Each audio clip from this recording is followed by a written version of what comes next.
Oui, tu es, oui, tu es. Oh oui, oui, tu es.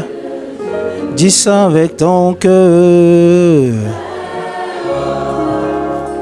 Oui, tu es le. Oh oui, tu es, oui, tu es. Oh oui, oui, tu es le. Oh Esprit de Dieu. Toi qui es très haut, toi qui es élevé. Oui, tu es élevé, Seigneur. Oh, ya, Sarabrala Koskebedea. Saint-Esprit de Dieu, moi j'ai besoin de toi. Tes enfants ont besoin de toi. Cette église a besoin de toi. Cette maison a besoin de toi. Oui, tu es le Dieu, je l'affirme de ma bouche. Saint-Esprit de Dieu.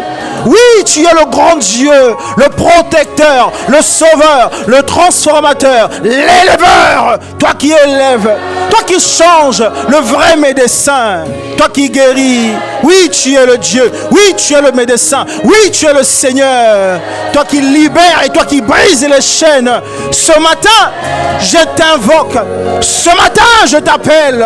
Ce matin, j'ai besoin de toi. Je dis et j'affirme que j'ai besoin de toi. Qu'est-ce que je peux dire si tu n'es pas là? Qu'est-ce que ton peuple peut faire si tu n'es pas là? Notre besoin, c'est toi en premier lieu. Esprit de Dieu, descends ce matin, Esprit de Dieu. Oh, Karaba, c'est à toi que je crie. Oui, tu es le Dieu. C'est toi que je regarde, Esprit de Dieu. Certains t'appellent le Paraclet. Certains t'appellent le Consolateur. Moi, je t'appelle mon Dieu vivant.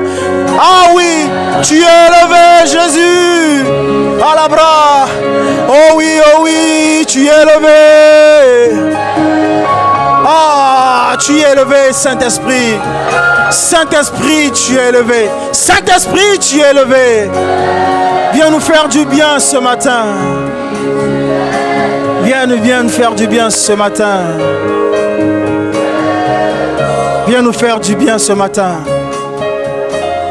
Viens nous faire du bien ce matin. Esprit de Dieu. Viens répondre à une prière. Viens apporter de la lumière.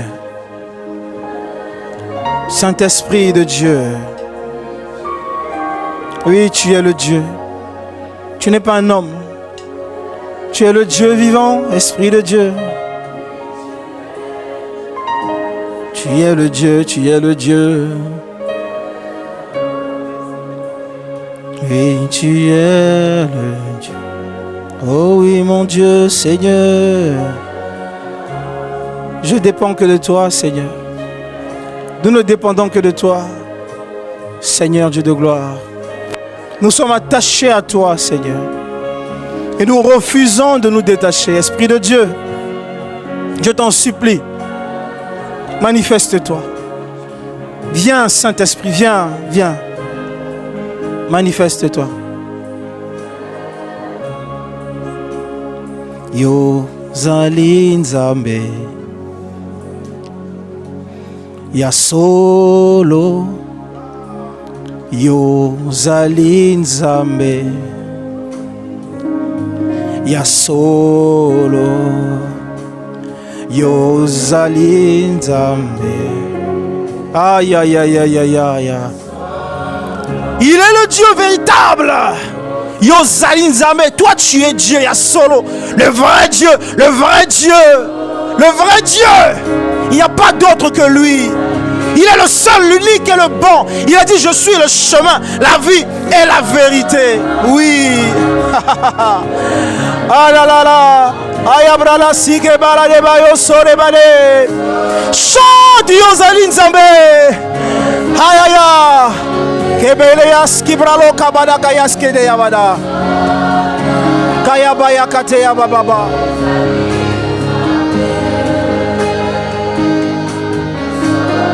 Kebrala sibrai kabaze keteria babala. Ozali Nzambe. Oh, Nzambe nangai. Oh, Yozali Nzambe. Nzambe ya ICC. Aïe aïe aïe. Et la la la la la la. Kebala siambalaya. La la la la skebra.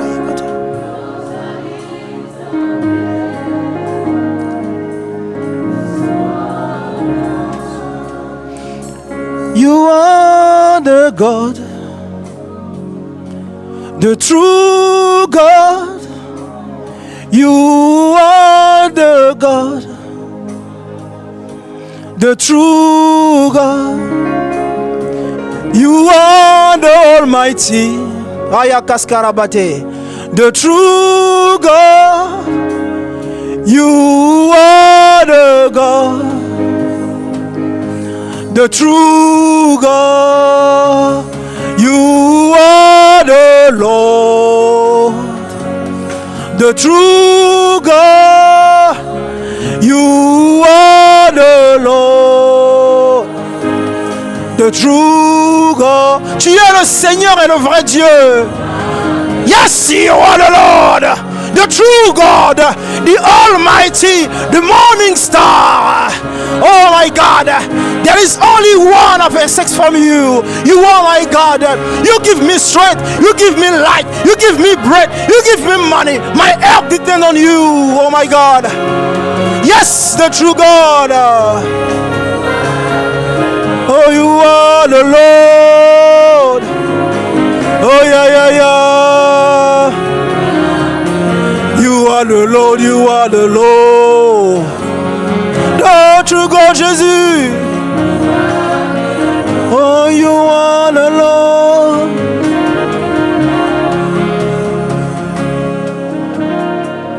Merci Seigneur. Merci Esprit de Dieu. Merci pour la vie. Merci pour la force et le courage. Toute la grâce te revienne, Saint-Esprit de Dieu. Je veux t'honorer ce matin et je veux que nous puissions acclamer notre Dieu. Acclame ton Dieu, acclame ton Dieu, acclame ton Dieu. Acclame, acclame, acclame ton Dieu. Tu n'acclames pas un homme, tu n'acclames pas un homme. Tu acclames le Dieu vivant. Tu acclames l'Éternel des armées. Tu acclames ton Rédempteur. Tu acclames ton Sauveur. Tu acclames Jésus.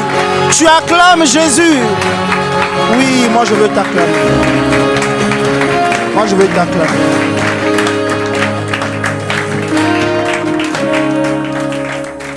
Amen.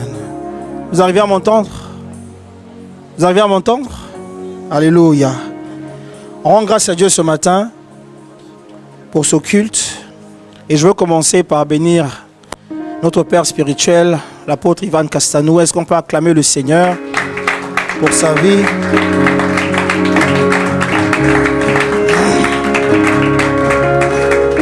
Et si je me tiens ici ce matin, c'est parce qu'on a un bon berger à Pays-Édouard. Est-ce qu'on peut rendre grâce à Dieu pour sa vie?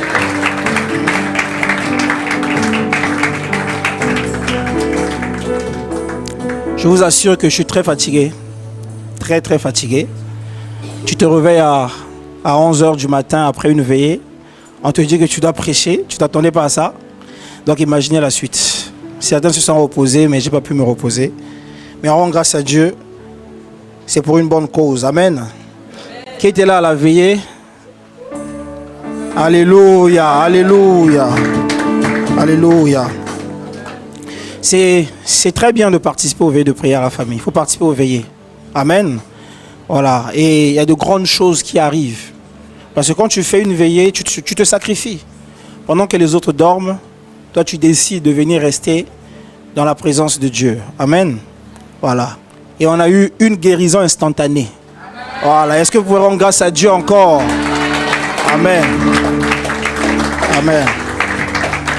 Et nous sommes sûrs et certains qu'il y aura encore des témoignages. Amen. Parce qu'il n'y a que lui qui fait. Alors ce que Dieu a mis dans mon cœur ce matin n'est que la continuité de ce qui a été dit durant la veillée. Donc durant la veillée, on a parlé de 3 vérités. On a montré que... Est-ce qu'on peut acclamer pour ICC Voice, notre chorale? Vous pouvez vous asseoir. La dernière fois, je les ai laissés debout, mais je ne peux pas oublier. Donc je disais, on a parlé de 3 vérités. On a vu que l'objectif d'une vie, ce n'est pas de naître de nouveau. Amen. Naître de nouveau, ce n'est que la base. Lorsque tu nais de nouveau, quelle doit être la suite? Est-ce que tu nais de nouveau pour demeurer enfant ou tu nais de nouveau pour quel but? Lorsqu'un bébé vient de naître, est-ce qu'il est censé rester bébé? Non. Lorsque le bébé naît, lorsqu'il vient au monde, il doit être nourri. Et l'objectif de la nutrition, c'est qu'il puisse grandir. Amen. Et se développer. Donc tu passes du stade d'enfant, tu deviens un jeune et ensuite tu deviens un adulte. Mais ça ne s'arrête pas là. L'adulte ou le jeune qui grandit doit devenir adolescent, mais pour qu'il puisse devenir adulte affermi, il doit acquérir ce qu'on appelle de la maturité. Il doit mûrir, n'est-ce pas? Par définition, la maturité, c'est lorsque tu acquiers cette faculté de raisonner, cette faculté de penser, cette faculté de donner des opinions, des avis. Amen. Et donc, à l'image d'un enfant, le chrétien qui est né de nouveau doit s'inscrire dans cet ordre. Lorsque tu es né de nouveau, tu as commencé à te nourrir de la parole, le lait spirituel, selon Pierre 2,2, mais tu es appelé à grandir, tu n'es pas appelé à rester au même niveau. Amen. C'est ça le processus. Mais une fois que l'adulte est devenu adulte, mature, il doit aller travailler. Amen. Il n'est pas censé rester là. Il est censé aller travailler. Et ça, c'est le service. On ne naît pas de nouveau pour rester comme ça, à ne rien faire. Sinon, tu manges quoi? Tu te nourris comment? Tu t'habilles comment? Tu te vêtus comment? Tu dois contribuer à l'économie de ton pays. Tu dois servir ton pays. Amen. Et nous servons plus qu'un pays. Nous servons le royaume de Dieu. Donc, tout chrétien est appelé à servir. Le problème, c'est qu'on ne comprend pas que le service, ce n'est pas qu'à l'église. Quand on parle de service, ce n'est pas être star, forcément. Non. Tout le monde ici est appelé à servir. L'appel numéro 1 dans la vie d'une personne, c'est donner sa vie à Jésus. Amen. L'appel numéro 2 dans la vie d'une personne, c'est l'appel au service. Il faut servir. Mais on ne sert pas qu'à l'église. Et ce service est lié à l'appel numéro 3 qui est le ministère. L'appel au ministère. Et ça, c'est le parcours d'un disciple. Pas un croyant. Ah oui. Si tu es encore au stade de croyant, il faut beaucoup prier Dieu, beaucoup travailler, soupirer après l'esprit, de dépasser le stade de croyant pour devenir un disciple. Amen. Le diable est un croyant. Vous êtes choqués? Mais le diable croit en Dieu plus que toi. Le diable croit en Dieu plus que toi. Vous voyez? Le diable croit en Dieu. Il connaît la réalité de son Dieu. Il a été créé par ce Dieu-là. Amen. Mais le diable n'est pas un disciple. Donc, si tu restes au niveau de croyant, c'est basique. C'est l'étape basique de tout chrétien. Tu dois croire que Dieu existe. Amen. Mais il faut dépasser le stade de croyant pour atteindre le stade de disciple. Donc, le titre de mon message ce matin, c'est le discipolat, le chemin divin pour impacter votre sphère d'influence. Dites avec moi le discipolat, le chemin divin pour impacter votre sphère d'influence. Non, vous avez l'air fatigué. Vous n'êtes pas plus fatigué que moi.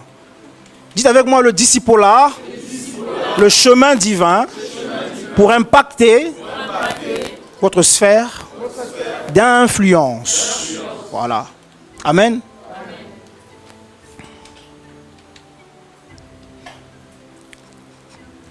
Qui a une voiture et qui a fait un accident récemment?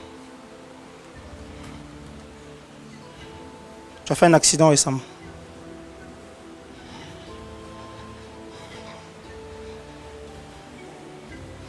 Père de gloire, nous chassons tout esprit d'accident au nom de Jésus. Tout esprit de mort au nom de Jésus. Tout plan du diable à freiner ton business, qu'il soit stoppé au nom de Jésus. Au nom de Jésus.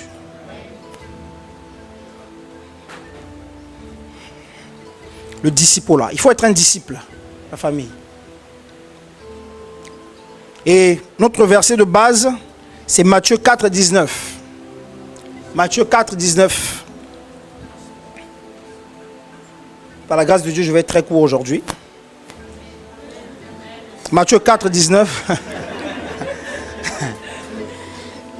Matthieu 4, 19. La Bible dit, il leur dit, suivez-moi et je vous ferai pécheurs d'hommes. Suivez-moi et je vous ferai pécheurs d'hommes. Voici une phrase, la phrase capitale du disciple-là, que je subdivise en 3 étapes. La première, suivez-moi. La deuxième, et je vous ferai. La troisième, pécheur d'hommes. On ne peut pas devenir disciple sans suivre. Pour être disciple, il faut suivre. Disciple, ça veut dire quoi? Imitateur. Amen. Le disciple, c'est celui qui imite. Toi, tu imites qui?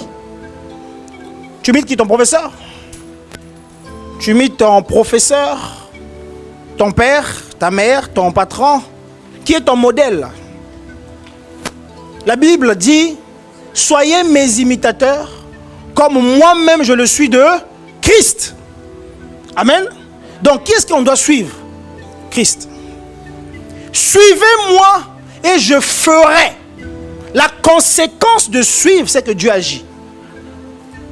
Il dit, pour que je fasse, tu dois suivre.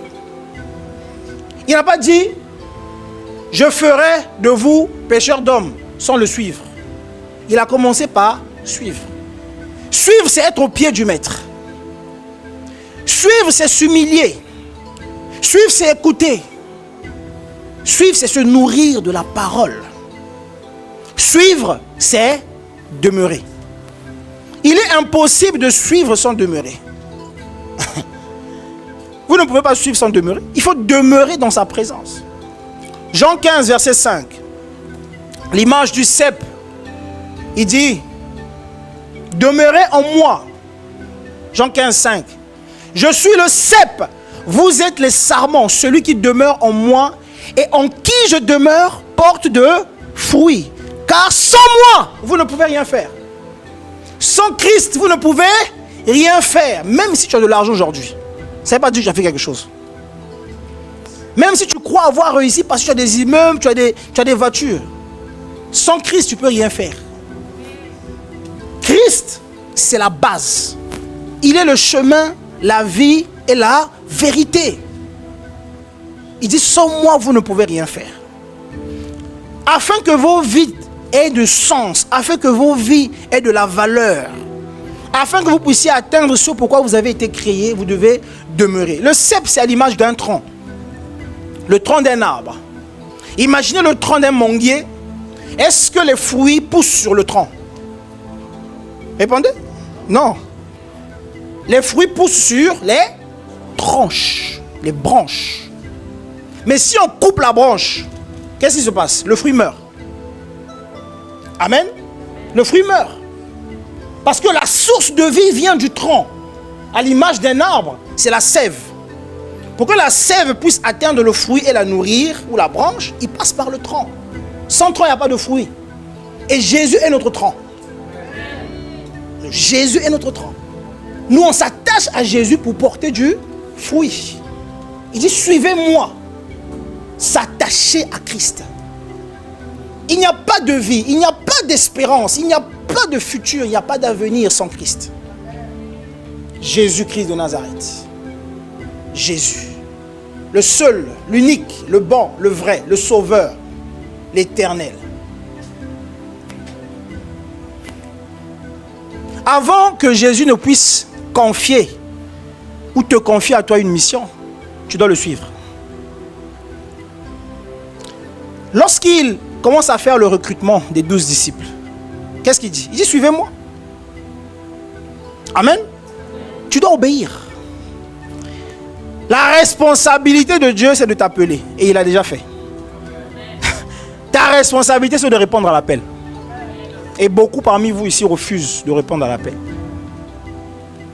Vous êtes nombreux. Oui, vous êtes nombreux.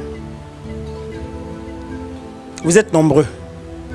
L'appel, ce n'est pas servir à l'église. L'appel, c'est exercer le mandat de Dieu de ta vie dans ta sphère d'influence. L'appel, ce n'est pas être pasteur. Non. L'appel, c'est exercer ton don dans ta sphère d'influence. Amen. Par exemple, docteur Johan, sa sphère d'influence, c'est la médecine. Amen. Et aujourd'hui, dans son domaine d'expertise, il doit influencer. C'est-à-dire, il doit ramener des âmes à Christ dans son domaine d'expertise. C'est ça, pécheur d'homme. Pécheur d'homme, c'est la dimension d'une nouvelle version de toi. Pécheur d'homme, c'est le niveau de changement. Pécheur d'homme. Simon n'était pas pécheur d'homme. Pierre était pécheur d'homme. Pour que tu deviennes Pierre, il faut d'abord suivre. Comprenez pas? Celui qui reçoit l'appel, c'est Simon. Celui qui rentre dans l'appel, c'est Pierre. Tu as reçu l'appel. Tu es au stade de Simon. Tu dois rentrer dans l'appel pour passer au stade de Pierre. Parce que Dieu a dit, il n'a pas dit, tu es Simon, sur toi je bâtirai mon église. Non, il a dit, tu es Pierre.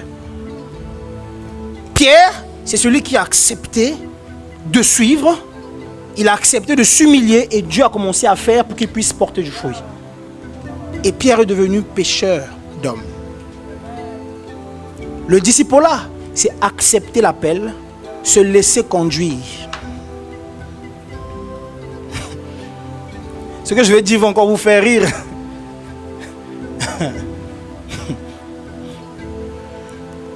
Loïc avait reçu l'appel. Gis est rentré dans l'appel. Je donne l'exemple sur ma propre vie. Quel est le nom que tu te donnes pour rentrer dans ton appel? Dis avec moi, Seigneur, je décide de rentrer dans mon appel. Aide-moi à rentrer dans mon appel. Regardez, il y a une différence entre être au stade de Simon et rentrer dans son appel. Devenir Pierre. Pierre, c'est celui-là qui en une seule nuit, une seule prière, a gagné 3000 âmes. Mais on parle de quelqu'un qui était instable. On parle de quelqu'un qui était impulsif. Mais lorsque Simon accepte de suivre, Dieu va le façonner.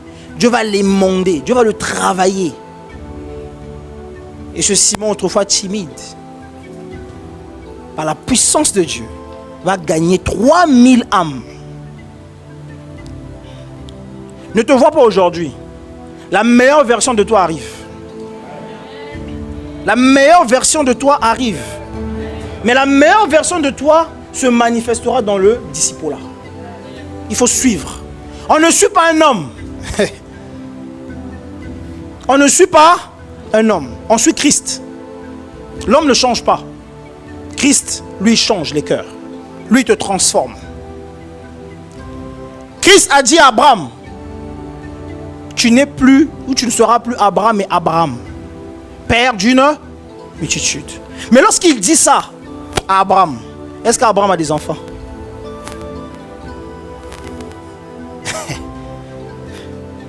Simon, c'est celui qui reçoit la prophétie.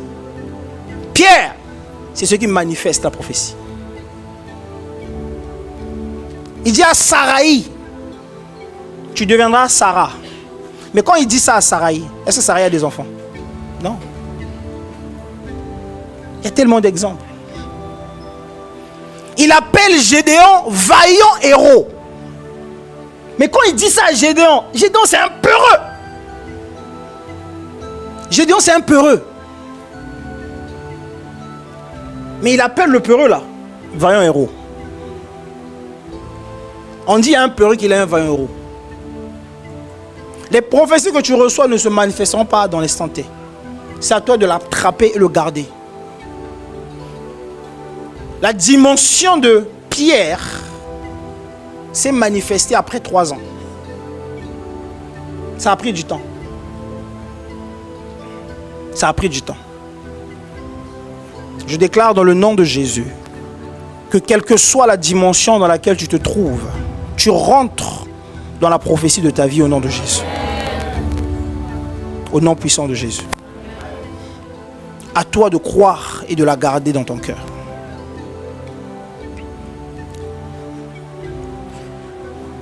Vous savez ce qui est bon avec Jésus, c'est qu'il ne ment pas. Jésus ne ment pas. Sa parole s'accomplira et elle s'accomplira certainement. Quel que soit le temps, elle s'accomplira certainement. Le discipulat est la plateforme de la transformation. L'expression « suivez-moi » est une invitation à marcher quotidiennement avec Jésus, à apprendre de lui, à rester auprès de lui, observer sa manière de faire et faire à son tour. L'expression « je vous ferai » montre que la transformation est l'œuvre de Dieu. Je vous ferai. Je vous ferai. Ce n'est pas une autre personne. C'est lui qui fait. C'est Jésus qui te transformera. Afin que tu deviennes pécheur d'hommes. Dans quel domaine est-ce que tu es? Tu travailles où? Tu opères où?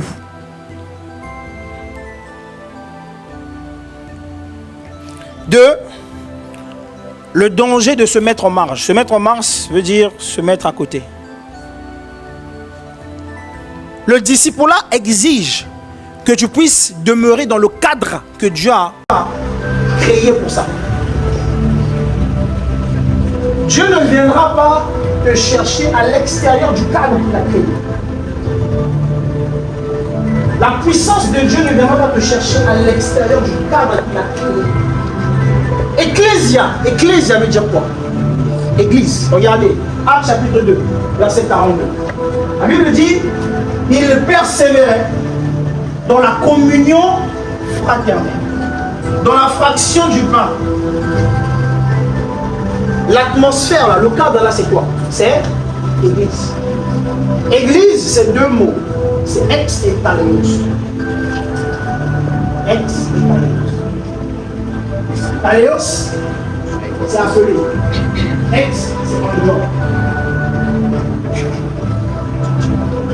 L'église, c'est l'ensemble des personnes que Dieu a inscrites dans le monde pour l'emmène à la transformation.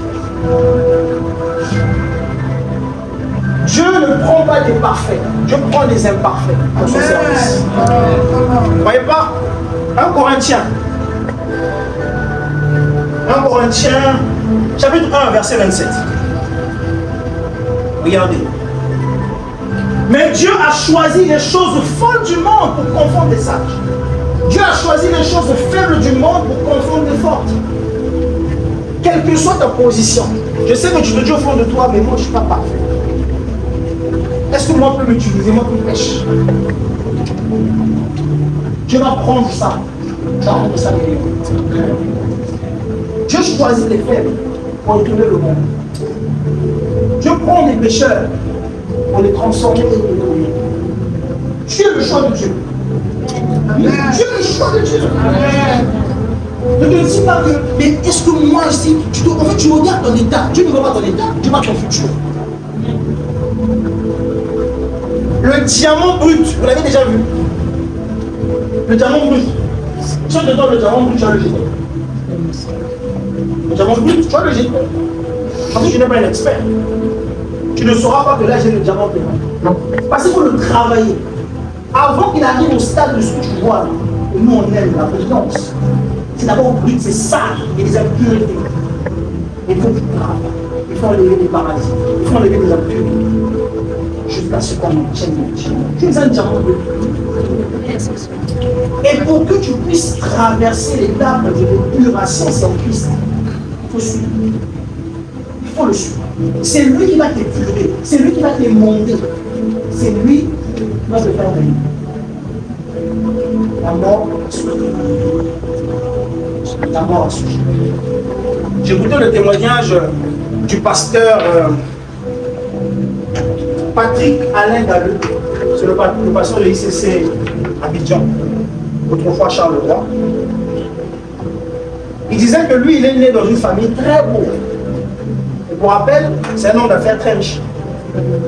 Ce que je suis, très très riche. Il est né dans une famille très très pauvre. Il partait vendre de l'eau dans les carrefours pour aider ses parents. Il partait vendre de l'eau. Et lorsque Dieu a fait grâce, il a changé. Il est devenu orgueilleux. Parce que dans sa pauvreté extrême, les gens étaient en train de le titiller. C'était difficile. Et quand Dieu a fait grâce, ses parents commençaient à avoir un petit peu. Il est devenu orgueilleux. Très orgueilleux. Très. Et à 14 ans, lorsqu'il danse avec la Jésus, même dans le service de Dieu, il est orgueilleux. Le genre d'orgueil, quand tu vois les gens danser, tu te lèves derrière et tu te dis, ah, vous dansez quoi? Vous dansez? Il fait le genre à critiquer les danses. Donc tu vois un chrétien en train de célébrer son Dieu, il est trop simple. Critiquer l'orgueil. Mais aujourd'hui, Dieu m'a changé. Il dit, Dieu m'a transformé. Il est devenu un modèle d'humilité.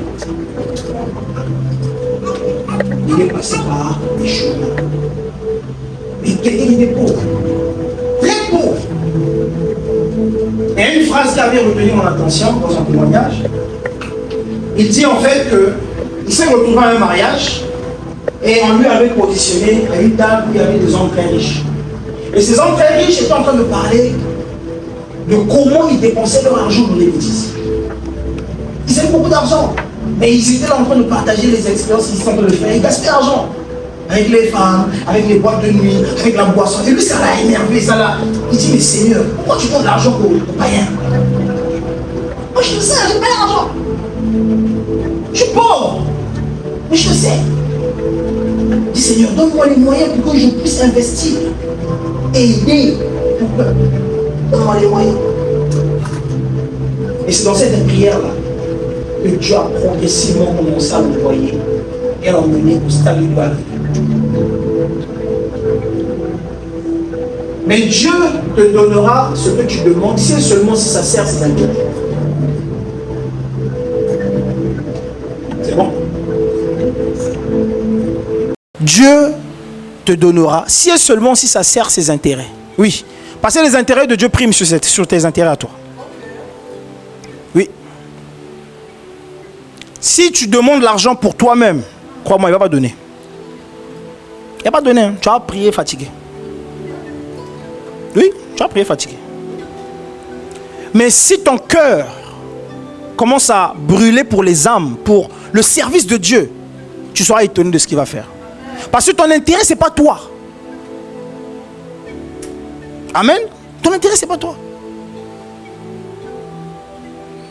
Si moi, je n'avais pas traversé ce que j'avais traversé, dans cette position, j'aurais tué l'église. Vous comprenez? Si on avait pris Simon pour faire de lui le pasteur des apôtres, celui sur qui on a dit, sur toi je bâtirai ton église, on ne devait rien bâtir. Amen. Il faut travailler. Il faut qu'on te lime. Et ça fait mal. C'est ce qu'on appelle le brisement. La période difficile que tu traverses, c'est un brisement. Il faut l'accepter. Il faut l'accepter. Ça te change, ça te transforme. C'est nécessaire. Pourquoi? On est en train de te travailler pour briller. Pour briller.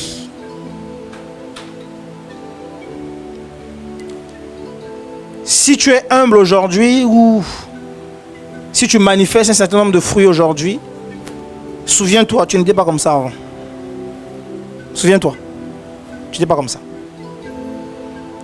Et si on te donne, ou si on te donnait les moyens que tu as aujourd'hui dans ton passé, là, ça allait être terrible. Ça allait être terrible. En tout cas, moi, c'est mon cas.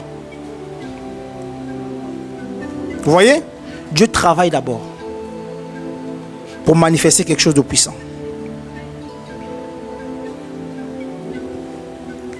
Le danger de la stagnation spirituelle. Lorsque tu n'es pas dans le cadre que Dieu a créé pour le discipulat, il y a un danger de stagnation. Il dit, suivez-moi et je vous ferai. La conséquence de ce qu'il va faire dépend de si oui ou non tu le suis. Vous comprenez? Si tu ne le suis pas, tu stagnes. Tu stagnes, tu fais du surplace. Tu vois que mais je fais ça, je monte, mais après tu forces, mais après ça n'avance pas. Tu fais du surplace. Et vous savez, si tu te retournes dans ce que je dis, commence à chercher Dieu. Les gens que Dieu a appelés, quand ils ne font pas attention, ils traînent beaucoup dans la vie. Les gens que Dieu a appelés. Tu vas te rendre compte que tout ce que tu fais, tu crois avancer, mais à un moment donné, ça revient à zéro. Et Dieu, il n'a pas de problème. Il va te faire ça, jusqu'à ce que tu acceptes. Mais notre problème à nous, c'est qu'on est dans un espace temporel. Tu vieillis. Tu ne demeureras pas jeune. Ne pas accepter l'appel, c'est un danger pour toi-même. Parce que ce que tu aurais pu accomplir à 20 ans, parce que tu refuses ton appel, tu vas l'accomplir à 50 ans. Et imagine le nombre de personnes qui dépendent de toi. Il y a des personnes qui sont destinées à accepter Christ uniquement par toi. Donc toi, quand tu retardes à accepter Dieu, tu retardes le succès de certaines personnes. Et devant Dieu, tu répondras. Il te dira, mais moi je t'avais prédestiné à ça, regarde. Je t'ai appelé, tu as refusé. Regarde le nombre de personnes qui ont péri par ta faute.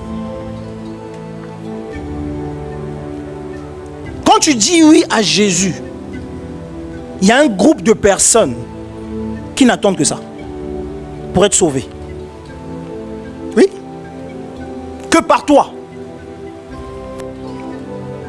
Que par toi. Si ma femme n'avait pas accepté le Christ, je ne serais pas là devant vous. Mais pourtant, moi j'avais commencé à servir bien avant elle, bien avant. Et quand elle a commencé à venir à ICC, j'étais là genre, ah vas-y, faut me laisser ça, vas-y.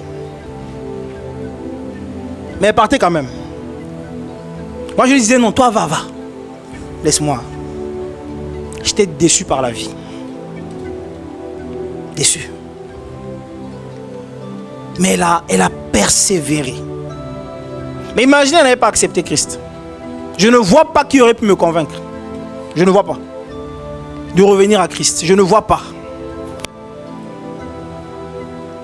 Ne résiste pas à Dieu.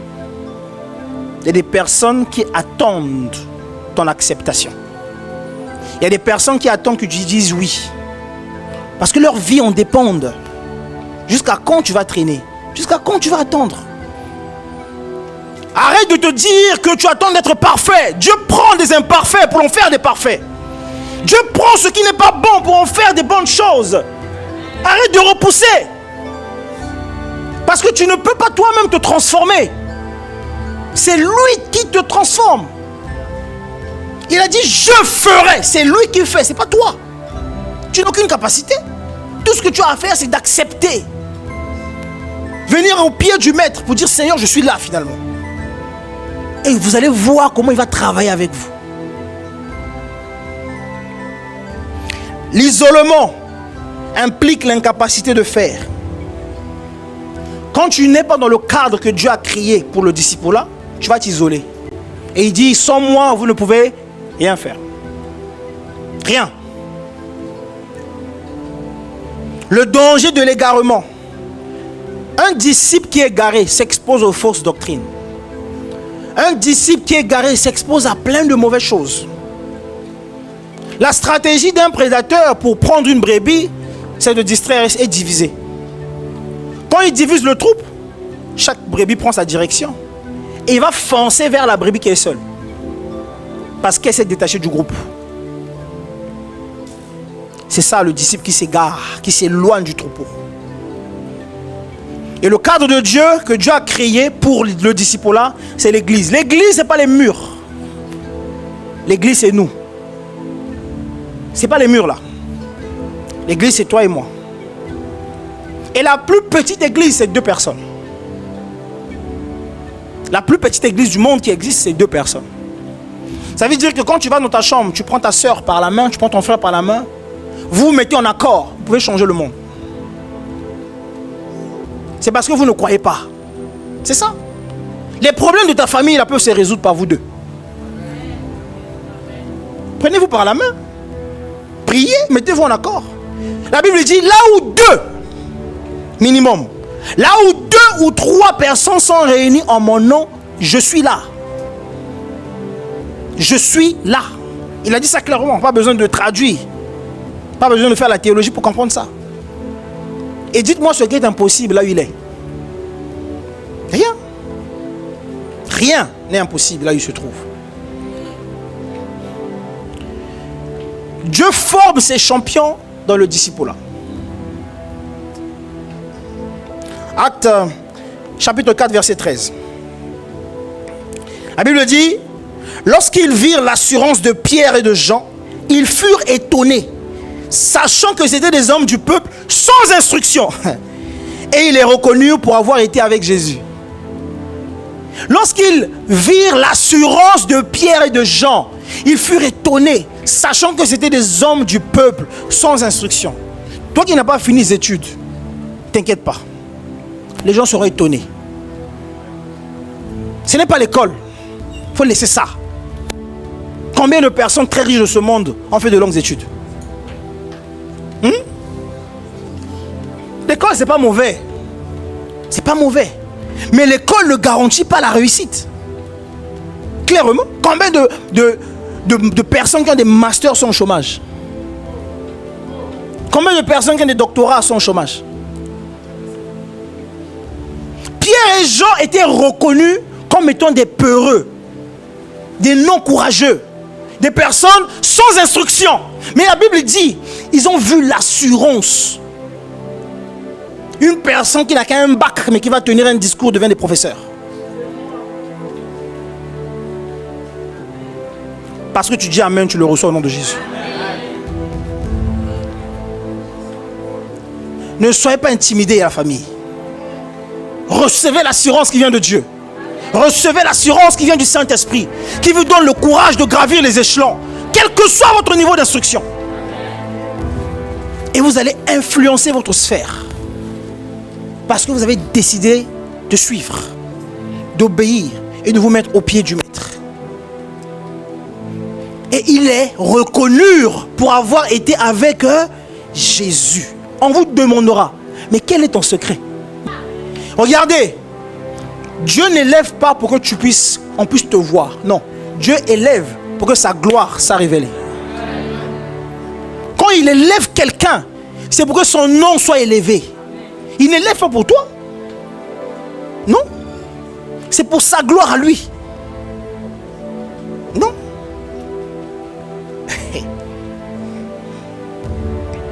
Et l'élévation, ce n'est pas pour que le monde puisse te voir. L'élévation, c'est pour que tu puisses voir le monde. Quand Dieu t'élève, tu dois voir les problèmes du monde.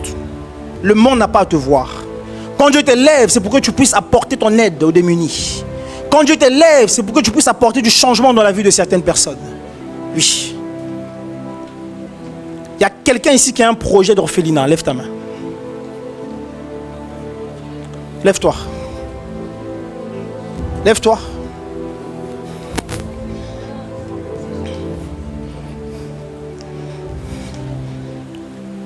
Si vous êtes plusieurs, levez-vous.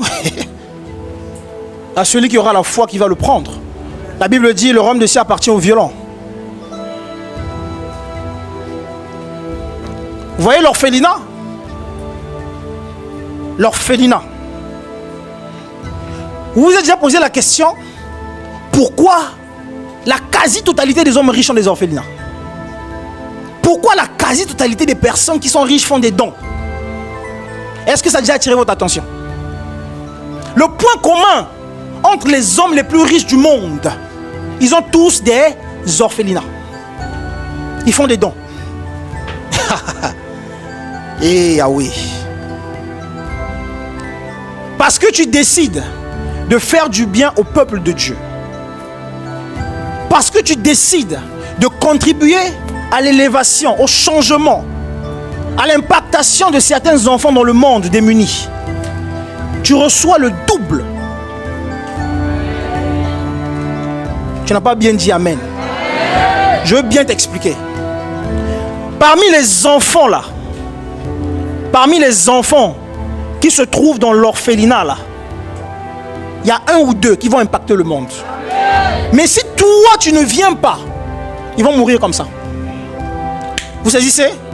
Il y a des personnes, il y a des enfants qui ont été repérés par le diable très tôt.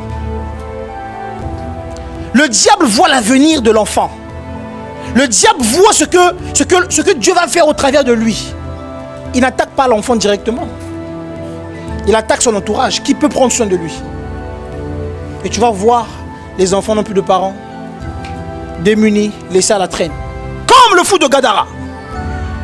Le fou de Gadara est devenu fou parce que le diable avait vu ce qu'il allait faire.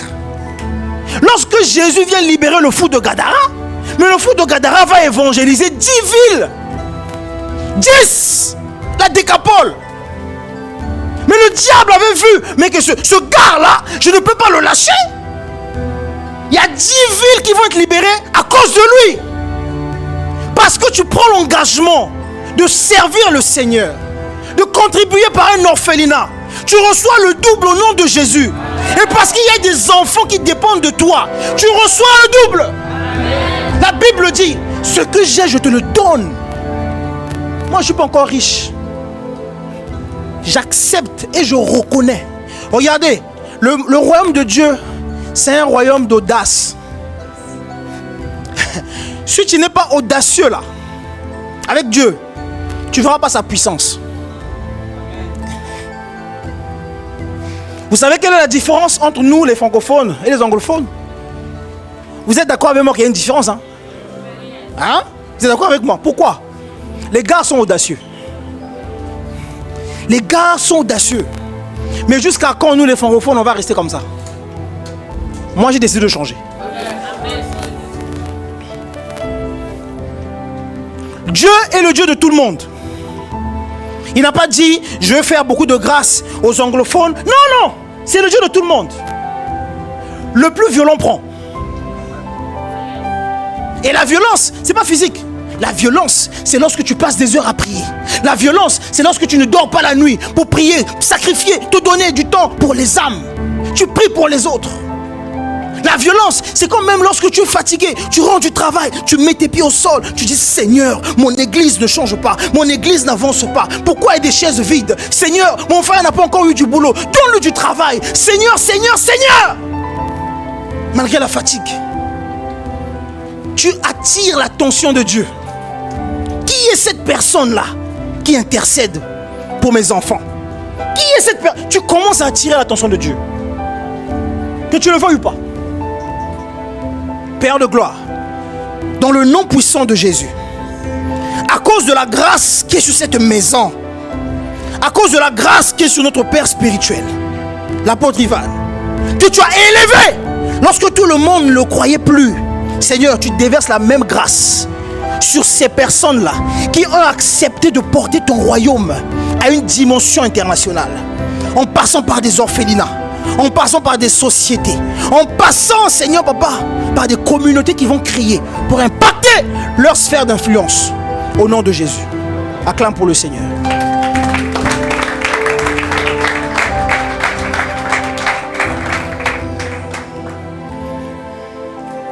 On commence à atterrir.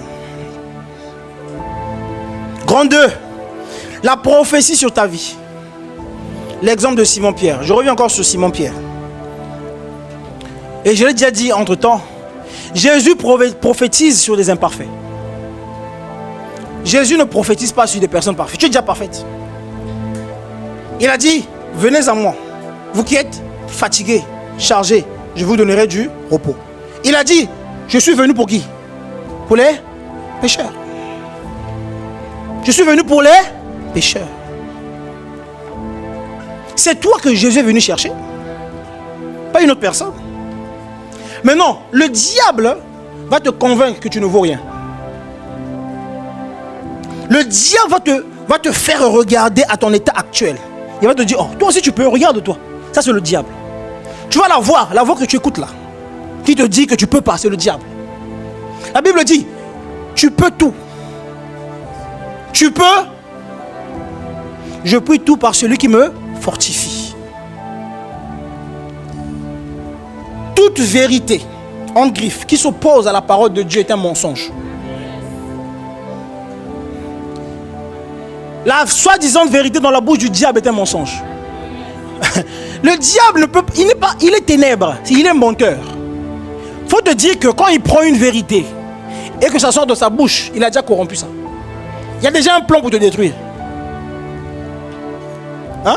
Mais est-ce qu'il n'a pas dit à Jésus, mais si tu es le Fils de Dieu, transforme ces pierres en pain et mange? Hein? Est-ce qu'il n'a pas dit à Jésus, si tu es le Fils de Dieu, saute et que les anges viennent te prendre? Mais pourtant la parole de Dieu dit que si vous avez la foi, votre foi peut déplacer des montagnes. C'est une certaine vérité, mais c'est un mensonge. Amen. Parce que la même Bible dit que tu ne tenteras pas ton Dieu. Amen. Tu es conscient que là, si je saute, je meurs. Il y a une falaise. Donc tu dis que moi je me donne la mort exprès pour que Dieu me sauve. Tu vas mourir. Tu vas mourir. Entre celui qui prend un verre, connaissant qu'il y a du poison, il boit quand même. Et celui qui prend un verre, ne sachant pas qu'il y a du poison, alors qu'il y a du poison, quand il rend grâce, le premier va mourir. Tu es conscient qu'il y a du poison. Tu es conscient qu'il y a du poison. Tu dis, je rends grâce à Dieu. Je vais pas mourir. Tu vas mourir. Tu vas mourir. Mais lorsque tu prends un verre qui a du poison, tu ne sais pas, tu ignores. Quand tu rends grâce, c'est là le miracle. Tu ne peux pas tenter Dieu. Tu es conscient qu'il y a un mal là. Tu dis maintenant que non parce que j'ai Dieu. Oh, tu vas périr. Tu vas périr. Parce que Dieu t'a donné la sagesse, la conscience de savoir que là c'est un danger. Il t'a prévenu. Et toi tu veux aller tenter pour dire que non, mon Dieu est puissant. Ah, tu vas mourir dans sa puissance.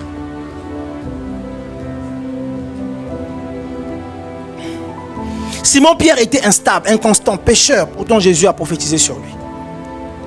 Jésus lui dit, je ferai de toi un pêcheur d'hommes, un berger des nations. C'est là où maintenant je commence à expliquer la partie d'influence. Il dit, je ferai de toi un berger des nations. Nation, ça veut dire ethnos. Ethnos, c'est un groupe de personnes. Ethnos, c'est un environnement. Ethnos, c'est ta compagnie. Ethnos, c'est ta société. Ethnos, c'est ton travail. Ethnos, c'est ta famille. Il dit, je ferai de toi pêcheur d'hommes dans ta famille. Je veux te donner de l'influence dans ton travail. Tu es commerçant, tu vas impacter ton commerce. C'est-à-dire que les gens vont venir à Christ au travers de ton commerce. Ton commerce n'a plus pour vocation que le commerce, mais ton commerce a maintenant vocation pour gagner les âmes. C'est ça, impacter dans sa sphère d'influence. Donc Dieu appelle les gens au ministère, c'est ça. Le ministère, c'est pas évangéliste, pasteur, docteur, prophète, apôtre, non. Ça, c'est le ministère de Jésus. Mais il nous appelle à exercer son ministère dans les sphères. Nous avons tous un ministère ici. Je brise les faux raisonnements qu'on t'a donnés. Je brise ça au nom de Jésus. Qui t'ont dit que tu ne peux pas et que tu n'as pas été appelé. Non, tu as été appelé et tu as un ministère à exercer. Et tu l'exerces au nom de Jésus.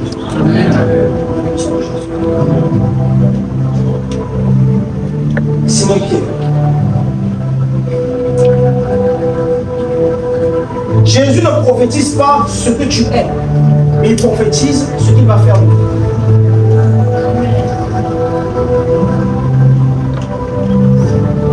Avant que Dieu fasse par vous et avec vous, Dieu va faire de vous. avant que Dieu ne fasse une œuvre avec toi et par toi, il doit te transformer. Amen. Avant qu'il le fasse au travers de vous et avec vous, il doit faire de vous ce qu'il voudrait que tu sois. D'abord. La transformation doit venir de l'intérieur et afin que se manifeste à l'extérieur.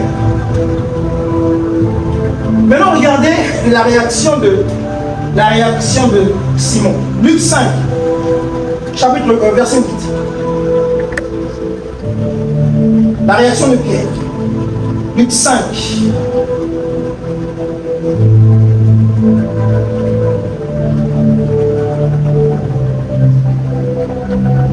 Vous savez, il n'y a rien de nouveau sous le soleil. Tout ce qu'on vit là, il y a des gens qui ont déjà vécu ça. Et la Bible donne des solutions. Donc, je vais dire. Quand il vit cela, Simon-Pierre tomba aux genoux de Jésus et dit, Seigneur, retire-toi de moi, parce que je suis un homme pécheur. Jésus vient de prophétiser à Simon. Il dit, Pierre, j'ai pris un sur toi, je bâtirai ma bouche, je prends du corps. Simon, croyons fortement que lui c'est un pécheur. C'est moi. Pardon, retire ça de moi. La réaction de Simon. Parce qu'il se croit trop pécheur. Qu'est-ce que je peux faire? Quand il vit cela, Simon-Pierre tomba aux genoux de Jésus et dit, Seigneur, retire-toi de moi, parce que je suis un homme pécheur. Dieu ne voit pas le pécheur, Dieu voit celui que tu seras. Dieu voit celui que tu seras.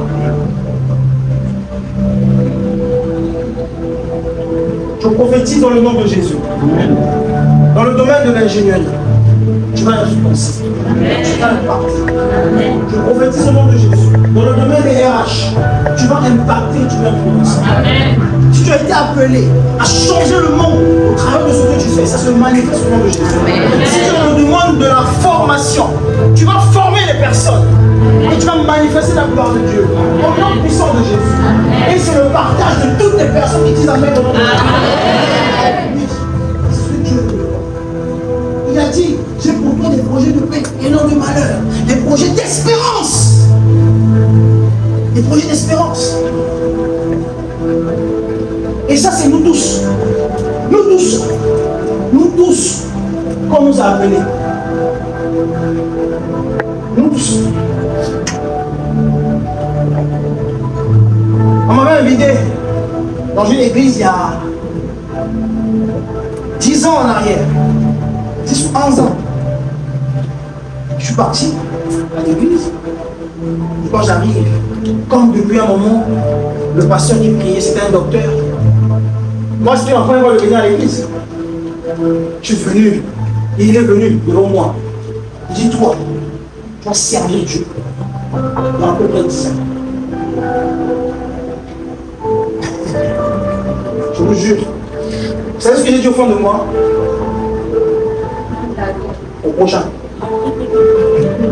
J'avais tellement entendu ça. Et c'était mon truc. J'ai dit, tu as menti, je suis pas comme ça. Mais j'ai dit ça au fond de moi. J'ai dit ça au fond de moi. Accepter les prophéties que Dieu donne. Et Dieu est capable de te prendre. Dieu refuse son appel. Dieu est capable de te prendre. Le poisson a avalé Jonas parce qu'il fuyait. Le poisson a avalé Jonas parce qu'il fuyait. Mais c'est toi que Dieu a choisi. Il y a deux choses. Ou tu acceptes là où tu es prend. Dieu n'est pas dans la négociation. Ne négocie pas.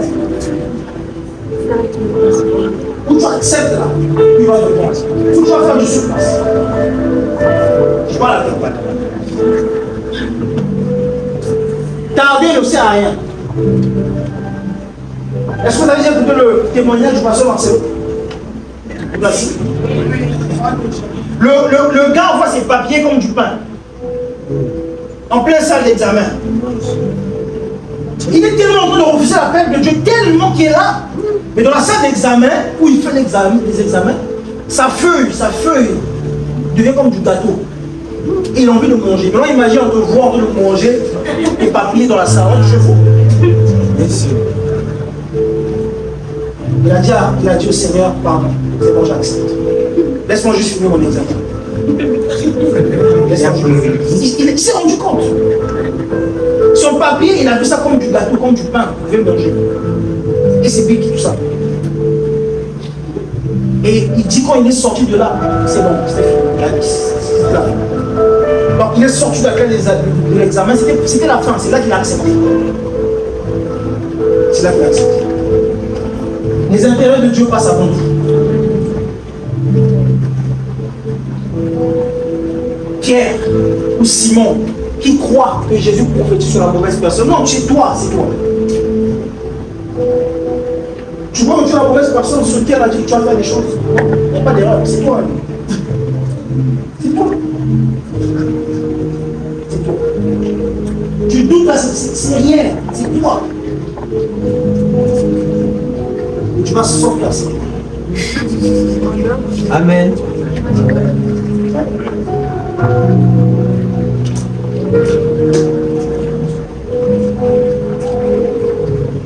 Prophétie pour Simon. Mais seul Pierre peut la vivre. Ton incapacité fait de toi un candidat à la promesse de Dieu. Ton incapacité fait de toi un candidat à la prophétie de Dieu. Ton défaut là, fait de toi justement le bon candidat. Ton handicap là, c'est ça même, tu es le bon candidat. Oui. Moïse va dire à Dieu, mais tu me choisis, moi je ne sais pas parler. Donc Moïse croyait qu'il n'est pas éligible parce qu'il ne sait pas parler. Non, c'est toi-même qu'on joue le choix. Il va prendre ta faiblesse, il va utiliser ça. Attendez, Dieu est tout puissant là. Il est tout puissant. Oh. Amen. Oh Jésus. Qu'est-ce qui se passe lorsque Moïse descend de la montagne de Sinaï? Son visage, la Bible dit que son visage illumine. Son visage illumine, la lumière.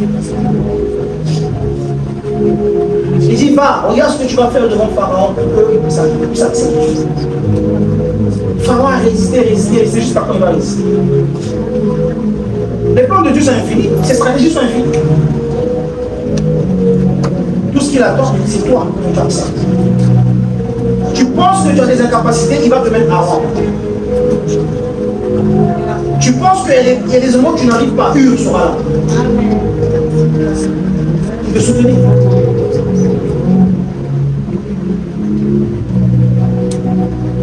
Que Dieu te fasse du bien. Dans le nom de Jésus. Amen.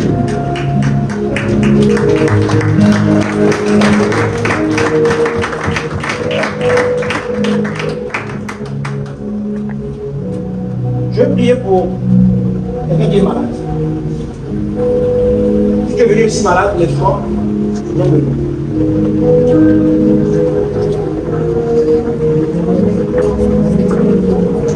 Tu es venu malade, viens de nous.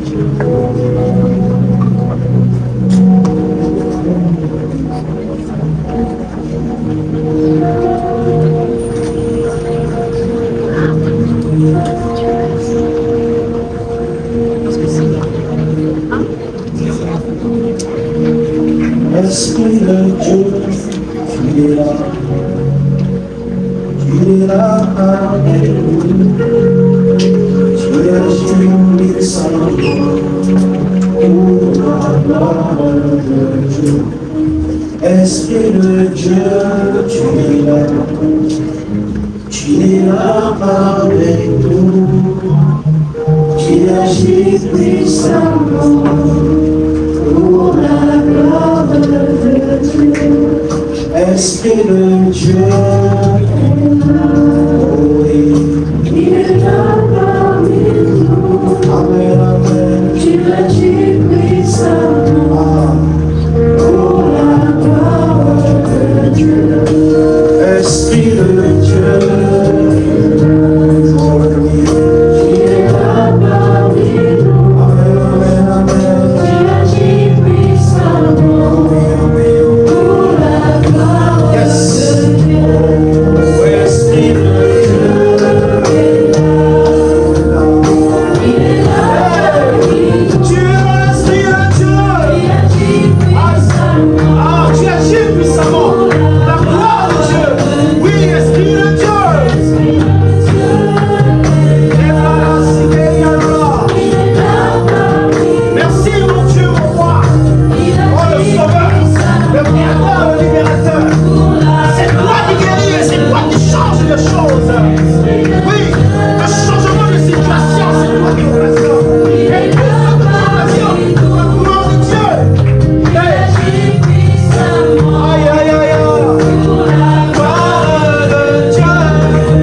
naturelle, qu'il soit d'origine spirituelle.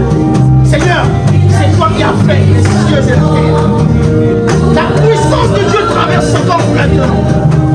Seigneur, que toutes les cellules mortes, les organes endommagés, puissent se recouvrir, Seigneur, pour la vie. Au nom de Jésus, la vie sauvée, la vie éternelle, la vie qui ressuscite les cellules. Au nom de Jésus, apporte la guérison maintenant.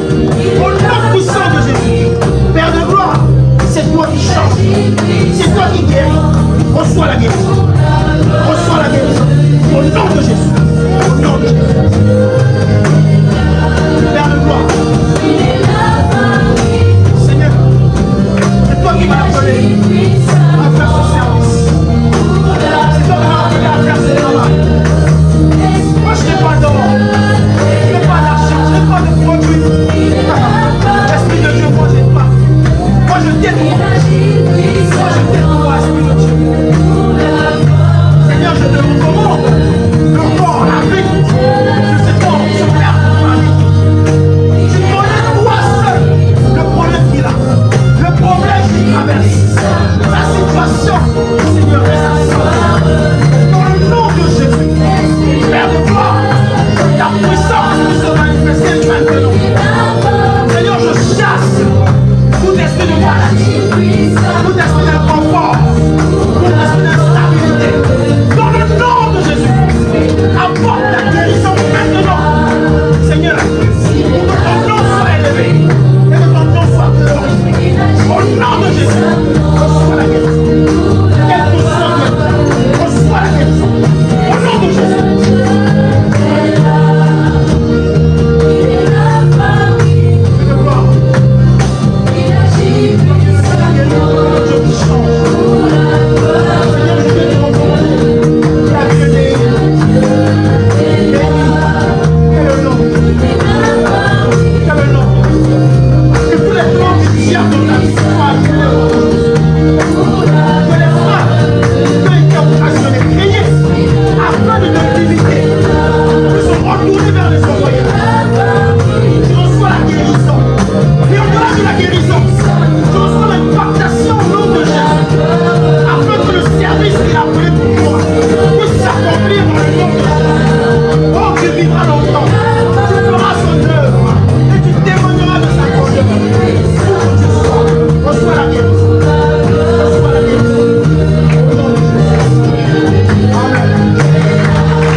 Seigneur et comme mon Sauveur.